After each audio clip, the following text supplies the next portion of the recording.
This is from Genesis 14, verses 17 through 20. This is regarding Abram. After his return from the defeat of Laomer and the kings who were with him, the king of Sodom went out to meet him at the valley of Shaveh, that is, the king's valley. And King Melchizedek of Salem brought out bread and wine. He was priest of El Elyon. He blessed him and said, Blessed be Abram by El Elyon, maker of heaven and earth, and blessed be El Elyon, who has delivered your enemies into your hand. And Abram gave him 1/10 of everything.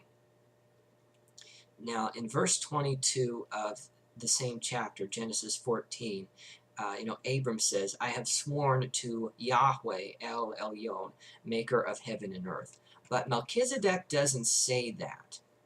It seems like a deliberate effort to try to equate the two. And places where El Shaddai is used, this is Genesis 28, verses 1 through 5. Then Isaac called Jacob and blessed him and charged him, You shall not marry one of the Canaanite women. Go at once to Padan Aram, to the house of Bethuel, your mother's father, and take as wife from there one of the daughters of Laban, your mother's brother. May El Shaddai bless you and make you fruitful and numerous, that you may become a company of peoples.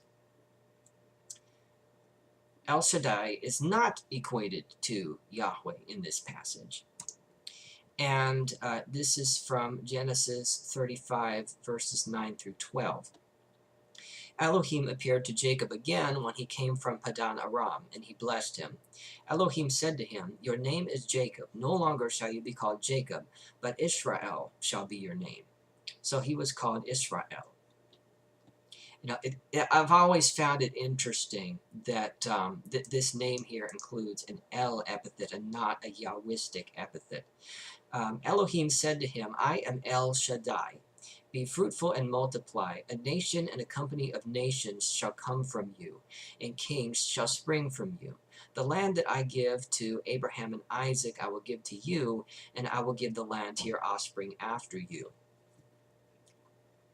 Okay, so is this God already Israel's God at this time, and not after being delivered from Israel? And also, which God are we talking about here? Are we talking about El Shaddai, or are we talking about Yahweh? Here is the covenant with Abram. This is in Genesis 15, 18 through 19. On that day Yahweh made a covenant with Abram, saying, To your descendants I give this land, from the river of Egypt to the great river, the river Euphrates, the land of the Kenites, the Kenizzites, the Cabanites, and so forth. So we have a whole bunch of different covenants being made. Was this God not their God at that time? Is that why there's this other idea here that this happened at a later time, or is this, a synthesis of traditions going on here, one's involving El and one's involving Yahweh. And then there's this other tradition in Deuteronomy 32 that doesn't fit with any of these ideas. This is in Deuteronomy 32, verses 7 through 9. Remember the days of old, consider the years of many generations. Ask your father, and he will show you, your elders, and they will tell you. When El Elyon gave to the nations their inheritance, when he divided mankind, he fixed the borders of the peoples according to the number of the sons of El. But Yahweh's portion is his people, Jacob his allotted heritage. And while the Septuagint and the Dead Sea Scrolls say sons of El, the Masoretic text changed that to sons of Israel. So there's about 3 different interpretations that you can get from this. The first being that El Elyon, the highest God, assigned his sons, other gods, to all of the nations, and Israel just happened to get Yahweh. And then another idea being that Yahweh is being equated to El Elyon, and he is divvying up the nations to his sons, which are still other gods, and then he took Israel.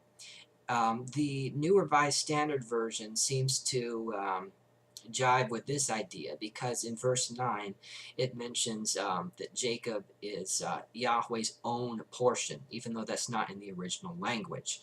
And from the Masoretic text, the nations are divided according to the number of the sons of Israel, and Yahweh chose Israel, and all of the other nations are godless. So those are three different ideas you can get from this passage. But my question would be, when precisely did the allotting of the nations happen? It doesn't fit with any of the other ideas of these several different covenants being made. I mentioned with Noah, with Abraham, with Israel, and also the deliverance of the Israelites from Egypt. So, which one is correct, and which God are we referring to?